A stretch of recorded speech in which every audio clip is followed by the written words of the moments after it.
Teresa and I'll be your social worker for your case. Today we're going to basically go into some detail about why you're here today. Can you tell me in your own words a little about that?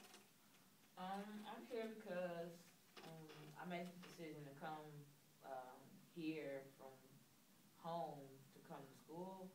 I live in, I don't know if you ever heard of this place, but it's like a small little island right on the coast of Neverland. Okay.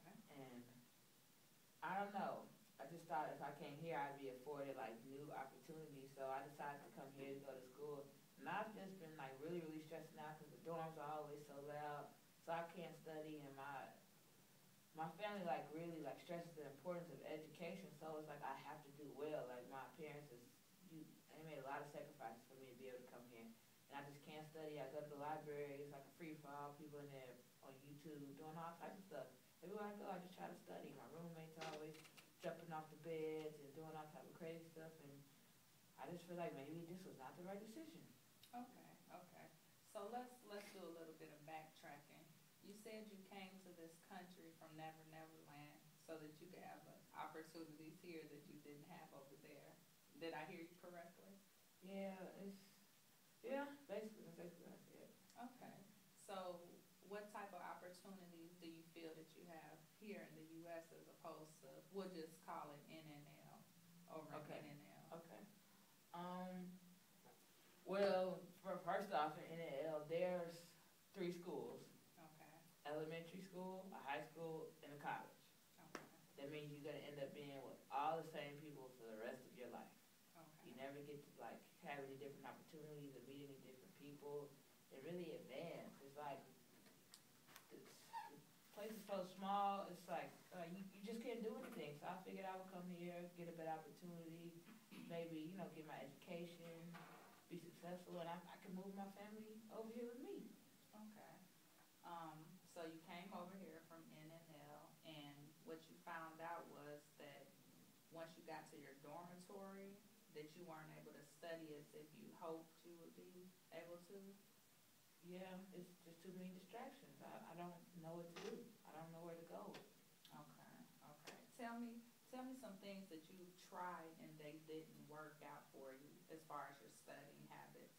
Well, the first place I tried was the library. Okay. I figured if anywhere I can go to the library and study, that can be my safe haven. Okay. I get to the library, it's a free fall. There's people, like, no one knows how to use headphones. People listen to YouTube, and it's just a lot going on. I try to, like, ask the librarians, and it's like, I mean, we're in college now, so they're not going to, I guess, keep telling people to should be quiet. And, okay. like, if I have a neighbor that's a little loud, I'll ask them nicely, and they'll tell me, like, to F off creep or something like that. Oh, wow. Yeah, they're just doing whatever they want to do. Library didn't work. We have like a little lounge area at the lobby of the dorm room. Okay. That was my biggest mistake right there, because I mean, although I don't watch the TVs, there's TVs down there, so I'll be trying to study and somebody will come down and like try to watch some of these crazy reality shows, and they'll have their friends, and it'll just be a big ass party, and I'm just trying to study. It's not working. Okay. So it sounds like you have a lot of frustration because you've tried 2 different avenues and neither of those avenues seem to work. Is that correct? Yeah, I tried a couple others, but I mean, you can imagine if those 2 didn't work, the other places I tried was kind of like a stab in the dark, just hoping.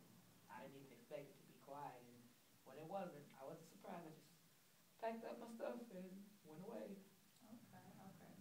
So one of the issues that you're encountering is that you cannot find a place to study. Places like the library that are set up for students to be able to study, they're failing you, okay? And you tried the student commons, but that was failing you as well. Okay. So after you tried those 2, did you try anything else, or was that it as far as your efforts? Well, it's getting a little chilly outside now, but earlier when school started, I was having a little bit of luck, like out in like the quad area. I was found just a quiet spot, like by a tree, but it's getting really cold and it's been like a rainy season, so that hasn't really been working out too well.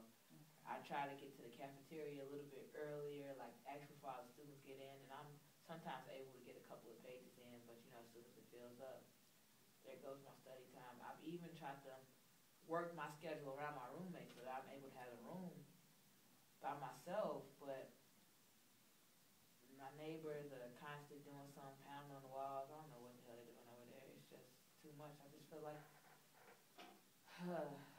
I just feel like somebody's trying to tell me something. Like maybe I should just stay at home and, you know, Okay. calm it for the rest of my life. Okay. So the lack of resources to find somewhere to study has got you thinking about totally giving up on the main reason you came to the U.S. from NNL. Well, yeah, because I feel like if I came here to get an education and I can't even study that education, then I just will, you know, pack it up and tell Papa to get the boat ready. Okay, okay. So besides the fact that you can't find anywhere else to study, is there anything else going on that's preventing you from pursuing your dream to have something for you and your family? No, that's really it. I just feel like if I can't study, then I probably won't be able to do anything at all. I mean, I don't know. I guess I could try some other things, but it's just, it gets really frustrating. Okay. I think I might be homesick a little bit too. I think that's why it's like hard to study. I feel like I might be putting more energy into being homesick than I actually am studying. Okay. So it sounds like you're saying that you may be looking for more negative reasons not to succeed than actually looking for positive avenues to succeed. Yeah, I just miss home so much, and I'm not able to call a lot because you know it's different back at home. Okay. It's different back at home. I have a calling card, but you know my parents they only catch my calls sometimes because they have to share the phone with other people, with Okay. a lot of other people.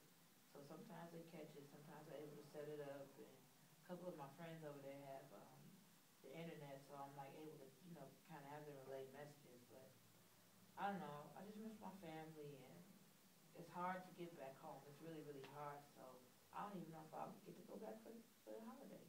Okay. Okay. So you've got a lot going on there. It sounds like, Bianca. Besides the fact that you can't find anywhere to study, a safe place, you miss your family. Is that correct? You really miss your family. And what you're telling me is that you and your family don't have the resources to help you get back home. Well, we have the resources.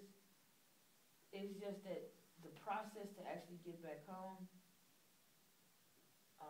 is it's just too much. It's just too much. Okay. So, Tell me about too much. What does that mean?